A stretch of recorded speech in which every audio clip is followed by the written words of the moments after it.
Господа, как обычно, стол пустой, готовить некому, некогда, дорого, сложно, короче, непонятно. Так зачем же заниматься тем, что для вас уже сделали другие?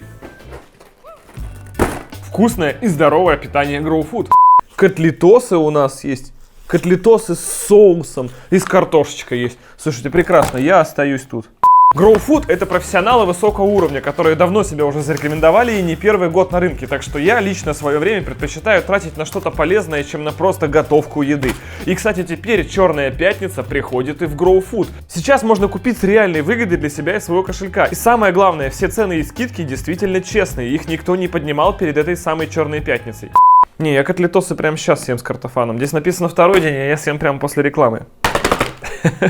Успейте и вы попробовать самые новые, самые вкусные блюда от Grow Food с максимальной скидкой до 29 ноября. Ссылочку я, естественно, оставлю в описании.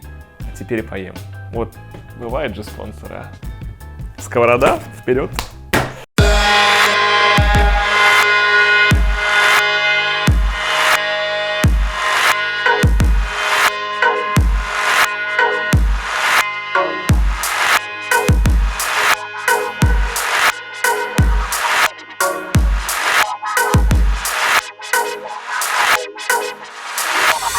Здравствуйте, господа!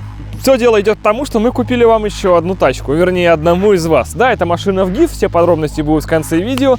И я думаю, что через недельки 3-4 кто-нибудь из вас уже прокатится на ней после того, как мы ее зарядим. Казалось бы, все как обычно, но...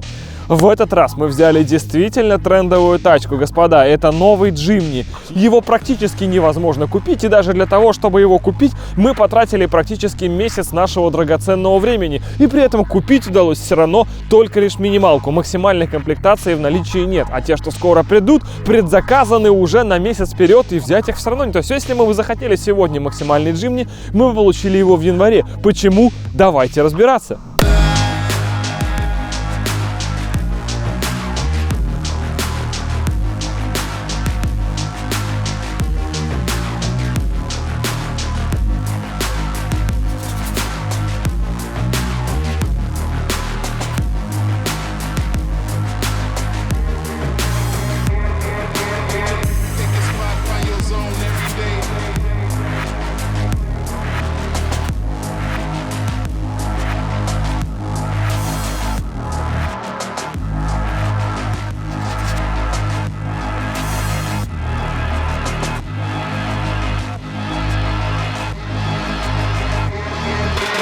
Первый фактор, определяющий сложность покупки любого автомобиля, это спрос. И спрос есть. По крайней мере, когда мы покупали машину, дилер нам сказал, что честно, мы можем продавать их еще 1000 только в ближайший месяц. Заявок море. Но все дело в том, что очень маленькая квота на ввоз. Их просто сюда не привозят. Даже при цене в 1,4, которая, забегая вперед, за минималку, я вам хочу сказать, что, наверное, задрана. Потому что где-то 1,1 его честная цена мне видится. И, наверное, столько бы он и стоил, если бы не полная ввозная пошлина, поскольку он, естественно, никак не локализованный, ввозится сюда прямо с Японии.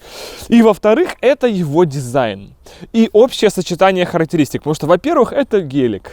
Давайте скажем так, это гелик, Defender, это все очень архаичное и старое. И, опять же, забегая вперед по технологиям, мы также можем смело говорить, что, ребята, это, если не 98-й, то смело 2005-й. Никаких новых технологий, никаких новых решений, вообще ни одного в этой машине нет. Самая технологичная штука в этой тачке — это, наверное, контроль спуска с горы. Все. Ну и LED-оптика в максимальной комплектации. Больше ничего. Абсолютно пещерный автомобиль, как все хотят. Потому что сегодня все ноют: блин, Defender новый вышел без рамы. Все современные джипы становятся все больше паркетниками. Где те самые брутальные тачки? Вот они, господа. Вот они, за 1,4. 2 моста, рама, раздатка, понижайка, атмосферный двигатель и 1,4 миллиона рублей. Все как мы любим. Даже в плане моторов, вот все переживают, что как в той красной петушне начнется вот это турбо, 2 литра, там 500 сил с них выжатое. Нет, господа, 1,5-литровая атмосфера, газовые амортизаторы при живой-то стойке. Хотя мы в минималке, вероятнее всего, это доп, который нам впарили. Кстати, купить эту машину можно было только при условии того, что вы к ней еще купили 280 или 208 тысяч дополнительного оборудования, среди которых порнографическая какая-то сигнализация, тонировка пленкой, ветровички, колхоз, сраные вот эти ветровички они прикрепили просто... Маразм. Маразм и мудаки, я согласен, но иначе ее вообще не купишь, просто по-другому никак. Самое главное здесь, давайте, пока еще без маразма и мудаков, пока еще мы на заводе, где устанавливают 1,5-литровый на 102 лошадиные силы двигатель, кстати, более-менее даже низовой. Вот это вот впускной тракт, вот это впуск, вот он такой прямо мощный, и заканчивается он прямо здесь же, смотри. Этот хобот, секундочку, очень надежно он присран, его даже не открутишь. То есть шноркеля нет, выпуск прямо здесь, за фарой, прямо в моторе, в подкапотке. То есть зато удобно колхозить шноркель. Уже, грубо говоря, в резиновую гофру сразу вставляешь трубу и пошел ее по крылу куда-то туда абсолютно вести. Это раз. Два. Никаких абсолютно сложных технологий здесь нет. Впрыск у нас должен быть обычный, судя по всему, что я вижу. Погоди, нам мешает чуть-чуть вот этот короб. Если мы его откинем, может быть, мы там и увидим его, а? Нет, мы по-прежнему ничего не видим. Надо же, даже это не помогло. Но ладно. Короче, ну, очень похоже, что впрыск непосредственный. Наверное, он такой и есть. Ну-ка, это хоть выламывается. Прекрасный автомобиль. Слушай, как здесь можно все просто разобрать. Но что-то приклеено, а что-то просто вставлено, как вы видите.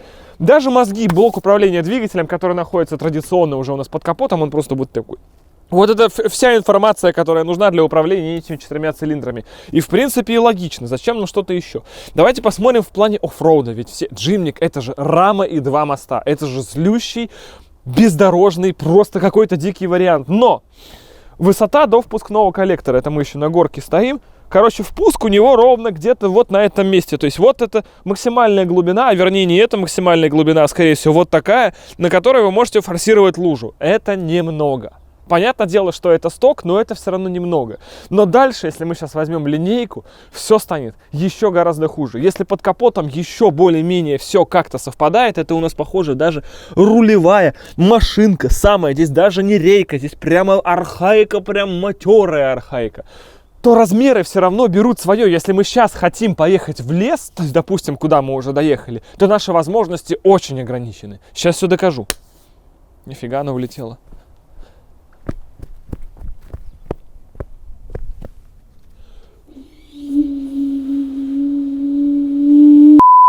Казалось бы, все волшебно, но давайте подумаем, что будет, если мы поедем на этой машине на сравнение с кем-то больше, чем Нива. Хотя и Нива тоже уже даже местами может быть повыше. Плюс надо понимать, что Ниву за 1.4, 1.5 можно собрать такую Ниву, что прямо, ребята, можно лететь прямо долго и вообще беспосадочно прямо в режиме в этом, над болотами, порхая.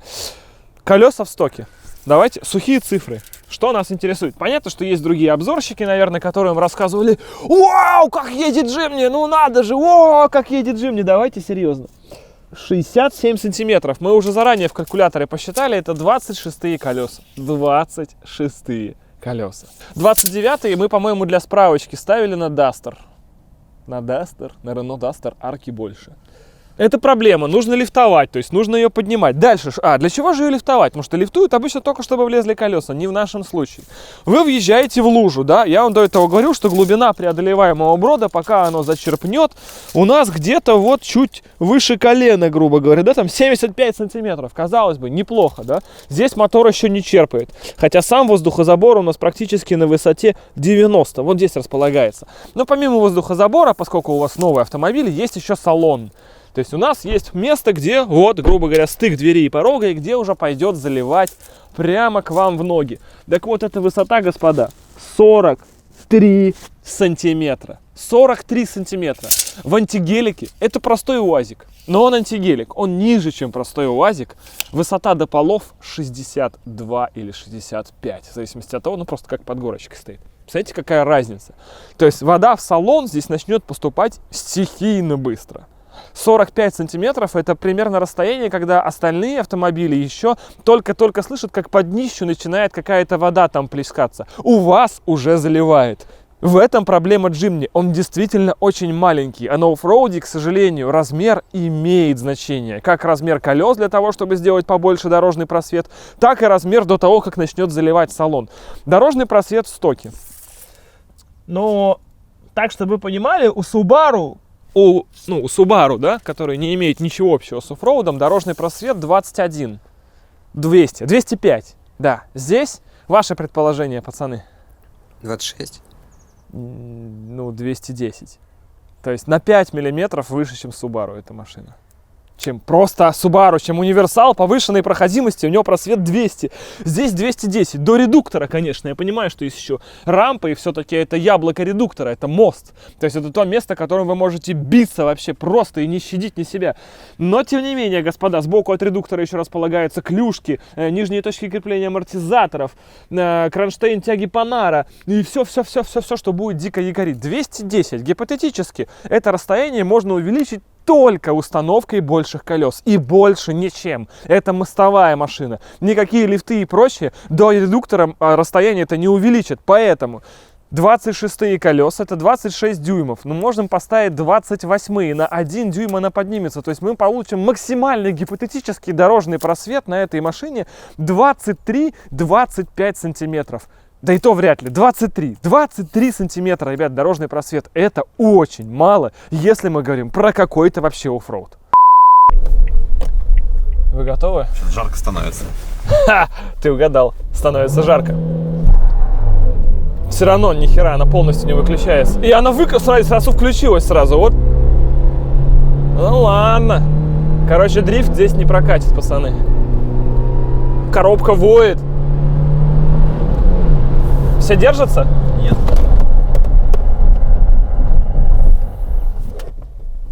Блин, я думал, сейчас на капот встану вообще. Смотри.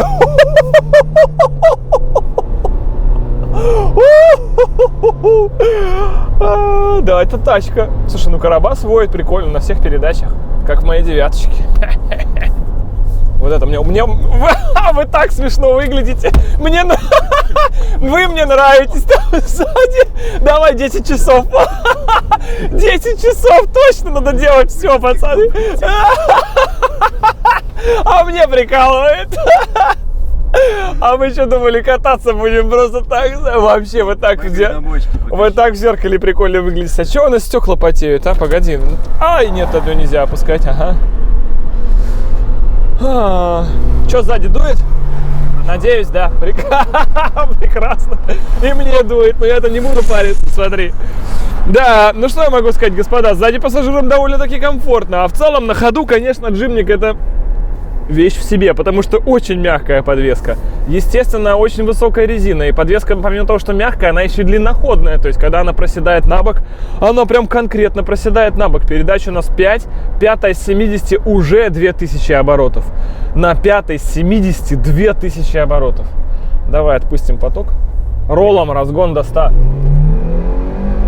Отсечка 6100 где-то даже, не 6500. Блин, коробка воет, как будто, я не знаю, в гиперкаре сижу просто. 120. Ну, давай вот пятую на 120. Да, 3700 где-то по оборотам. Я бы не сказал, что прям супер шумная она, но на 130... Блин, только бы не разложиться. 4000 на 130. Ну, то есть, да, какая разница, какая у нее максималка, вы не сможете в любом случае так долго ехать, потому что просто вы устанете от этого вот постоянно выпиливающего мотора, и долго он так не прослужит. И непонятно, фиг ли она потеет. Ну, то есть, надо, видимо, кондей включать постоянно, да, и с ним ездить, потому что в этом режиме... была включена рециркуляция, чё она потеет? А рециркуляция у нас здесь на манер Логана под печкой, смотрите, вот здесь раз и два. И вот так же она точно стояла, когда машина проехала сюда. Неужели Саня Царев, пока гнал ее из Москвы, не знал, что она стоит в рециркуляции? Почему она потеет, я не могу понять. Что за хрень? Пацаны, вы что, пьяненькие? А? Ну, непонятно. Короче, мультимедиа у нас, наверное, 94-й, 93-й года, когда стала вот эта штука появляться, но это из-за... Но это из-за того, что просто минимальная комплектация. Естественно, что в максималке здесь будет просто навигация, сенсорный дисплей, все необходимое. Руль у нас также простой, потому что здесь, опять же, минимальная комплектация, потому что максимальную не достанешь, блин, не купишь. Поэтому здесь еще мог быть круиз и все такое, но его нет. Вот эти заглушки слева, которые здесь есть, они всегда будут заглушками слева. Почему-то я смотрел максималку, и там тоже заглушки слева. Ну, прям капец. По блокировок здесь, похоже, не может быть никогда. Но сидится при этом нормас. То есть, вот я сижу, я под себя настроился. Не знаю, мне говорили, что вроде как неудобно. Типа, ну я вот сижу как царь прям, вообще без проблем. И понятно, что очень сильно шумит ветер, потому что у нас практически горизонтально расположен лабаш, и он... Такое ощущение, сейчас лопнет, очень тонкое стекло. И нет вообще шума, потому что... Ну это прям аж на потолок отдается сюда. То есть это... Понятно, что шумку надо делать здесь после покупки. Но я думаю, что мы этим займемся. Коробка! Если у вас на гранте воет коробка, знаете, это как в иномарках.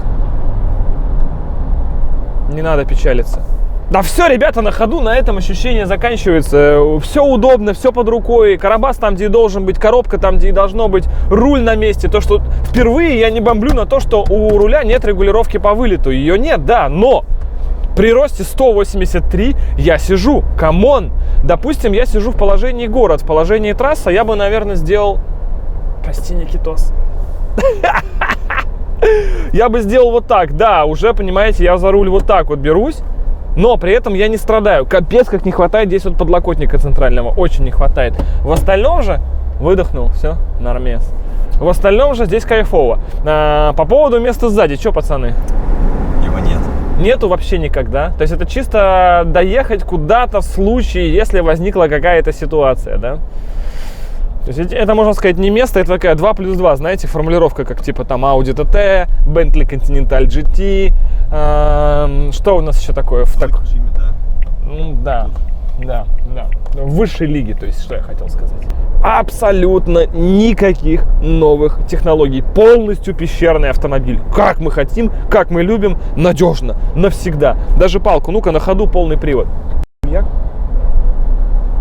Да, и он включился, ты знаешь. Все прекрасно. Наверняка в инструкции было написано, что это нужно делать на нейтралке. И вытыкается он на ходу. Да, и он также, собственно, вытянулся на ходу. Ну, понижайку, понятно, что на ходу мы уже включать не будем. Попогревывает даже, боже мой. Короче, отличная тачка из того времени, когда тачки были тачками, но собранная в наше время. А? Как я тебе? Скажешь, что продажный обзор. Потому что нет новых технологий — плохо. Старая, нет новых технологий — хорошо иногда, но все равно плохо. Потому что вот похвалил — плохо. И если сказал, что... Ну, короче, вообще без вариантов. Но она офигенная. Сидишь как надо, дизайн просто таращащий, ручки есть, все кондовое, все прямо... Тачка. За что Джимни на самом деле настоящий красавчик, что это по факту идеальная Нива. Идеальная Нива. При ее же размерах, хотя он на сантиметр ниже, чем стоковая Нива, на сантим, но у него уже 2 моста, нормальный двигатель 1,5 литра, понижаечка, раздаточка, хотя бы все это меньше воет, все это комфортное, все это в офигенном дизайне, все это собрано. В общем, я хочу, чтобы Нива была такой, но такой на сегодня у нас Джимник. Может быть, только Нива единственное лучше, что чем она, ну, во-первых, в 3 раза дешевле, с кем не бывает, а во-вторых, она все-таки кузовная и через это легче, потому что это рама. Но, я уверен, вот сейчас та горка нам дастся без проблем. Больше ходов и все заскочит. Вторая, чисто Нива стиль. Вторая понижайка и просто газ. И газ в палас.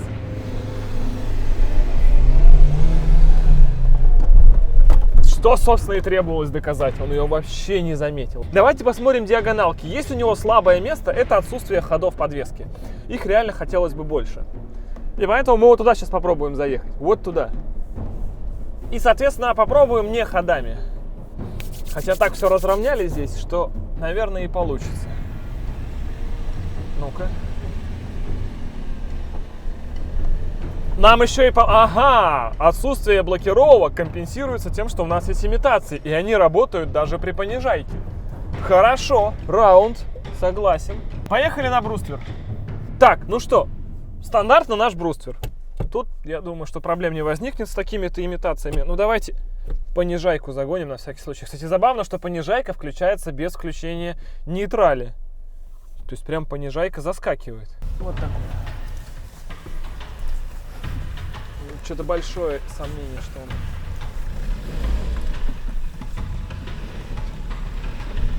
он... Очень стрёмно он, конечно, кренится. Но, тем не менее, справляется. Ну и свесы. Теперь проверочка на свесы. Нету блокировок, но имитации прям неплохо. Да.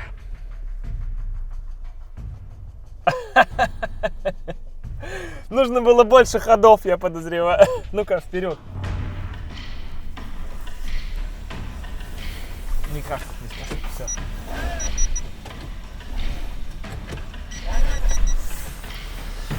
Ну, да. Нет, ну это сток. Чего от него хотеть-то? Для стока, плюс моя ошибка, нужно было быстрее чуть задать. Прошел бы ходами. Давай назад меня чуть поддернем и все поедет. Так, здесь в стоке никто практически не может проехать. Единичные машины в стоке тут могут пройти. Да, первую я ходами прошел. Че по свесам? Че, прохожу? Да ладно, прохожу? Все нормально, давай. Вот это стоковые свесы. Мне нравится эта тачка. Так, зад. Ну, судя по всему, прошел.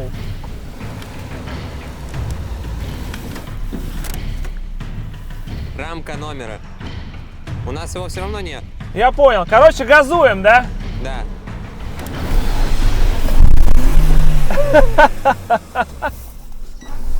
Не, ну мы пытались. Ладно, допустим, здесь все хорошо на самом деле.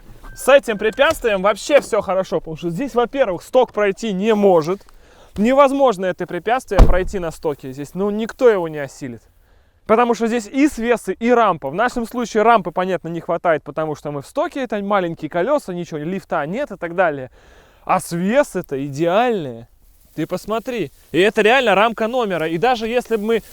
что еще прикольно в этом бампере? Смотрите, какая конструкция у него шикарная. Когда вы не заезжаете вперед, чертите бампером, потом едете назад, у него нету никакого вот здесь вот зацепа. То есть, во что бы вы ни уперлись, при движении задним ходом бампер не вывернет наружу. То есть, он здесь весь спрятан. Здесь защита, которая прям сразу с кромкой бампера пересекается, она мягкая. И дальше вот так все это лезет. То есть, его при движении задом не оторвать. Это очень круто. Более того, это же сам пластик, вот этот мягкий АБСный пластик, черный. Круто. Значит, за бампера мы спокойны. В любом случае, геометрия топовая. Все. Сюда чуть больше резинку, и уже начнутся прям результаты. И я уверен, что вот сюда бы стоковую Ниву, но мне кажется, были бы проблемы. Потому что там все-таки чуть-чуть вот это вот другое все. Но он хорош. Он хорош. У него не было шансов, но он хорош. Очень грамотно по пластику он сделан. И рама ниже порогов. Видишь, то есть, когда садишься на днище, пороги еще над землей на 3 пальца остаются. Ты их никак не задеваешь. Он садится просто сразу на раму. Такая заготовочка, прям хороший крепкий сток, его бы менять. Но, понимаете, даже если мы говорим про большие колеса, если мы хотим их поставить, то мало того, что, ну, понятно, что можно лифтануть, чтобы колеса влезли, арки, там, фендера, другие и так далее. Но есть еще полуоси. Если вы хотите поставить блокировку, блокировки здесь в стоке нет неспроста. Если бы она была, резала бы полуоси, они слабенькие под эти колеса. Нужно заказывать усиленные полуоси, потом блокировку, перед-зад, потом лифт. То есть эту машину тюнинговать сложнее, чем другую стоковую машину. Хотя Нива сказать, ну, на Нива все стоит копейки, понимаете? А здесь все стоит не копейки. Если попробуй комплект 4 полуоси, 2 блокировки, то есть у тебя от мостов чулки остаются и главные пары. Все. Это к деньгам весь этот оффроуд на Джимне. А в стоке-то он доступен.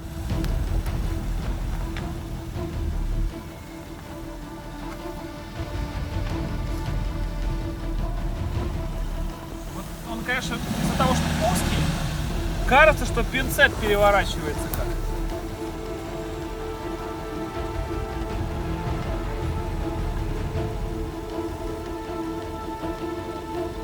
Блин.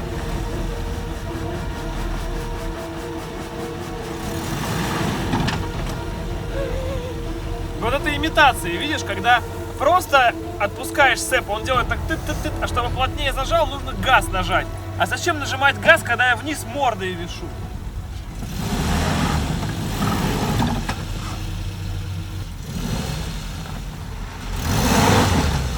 Как-то очень странно он срабатывает. Это сток, нужны доработки. Четко прям нужны доработки, если мы говорим про оффроуд. Осталась последняя гонка. Если он сюда заедет, я конкретно поверю в то, что Джимник это топ-заготовка для оффроуда.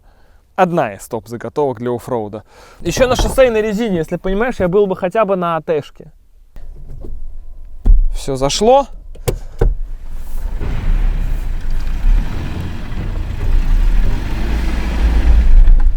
Ну да, это было как бы логично.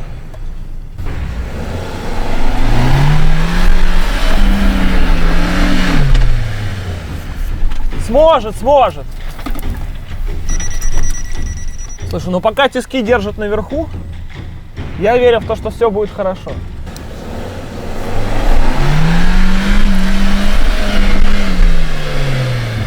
Он сел, и рампы не хватает. Он садится на брюхо.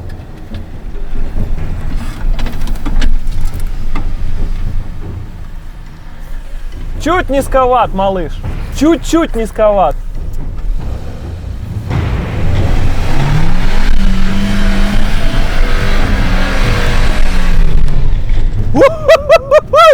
Да! И это на шоссейке, да, за счет того, что он легкий, он тащит. Не, ну он хорош. Он хорош, у него идеальная практически геометрия, с которой ничего не надо делать, не надо менять эти бампера. Представляете, еще просто за счет лифта и больших колес свесы будут только круче. В передний бампер залезет какая-никакая да лебедь. В принципе, да, но... Почему он проиграет сравнение с Wrangler'ом? В любом случае. Почему он проиграет сравнение с УАЗиком? В любом случае. Почему он вообще много что проиграет, если его с чем-то сравнивать? Сейчас объясню.